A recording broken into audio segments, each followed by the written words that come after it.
ఈ మాటలు ఎంతో శక్తివంతమైనవి మరియు నిరీక్షణను కలిగించేవి. లోకంలో కష్టాలు, సవాళ్లు ఎదురైనప్పుడు అధైర్యపడకుండా ఉండమని ఈ వాక్యం మనల్ని ప్రోత్సహిస్తుంది.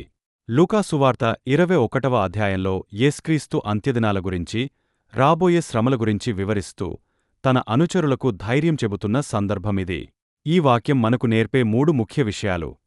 నిరీక్షణ. చుట్టూ ఉన్న పరిస్థితులు భయంకరంగా ఉన్నప్పటికీ భయం కాకుండా తల ఎత్తుకునే, సంతోషంతో ఎదురుచూసే ధైర్యాన్ని కలిగి ఉండాలి. విడుదల. మన కష్టాలకు, వేదనలకు ఒక ముగింపు ఉందనే భరోసాను ఇది ఇస్తుంది. ఆ విముక్తి సమయం దగ్గరగా ఉందని గుర్తుచేస్తుంది. ఆధ్యాత్మిక సిద్ధపాటు. పరిస్థితులను చూసి కుంగపోకుండా దేవుని వైపు చూస్తూ సిద్ధంగా ఉండాలని ఈ వాక్యం మనకు పిలుపునిస్తోంది.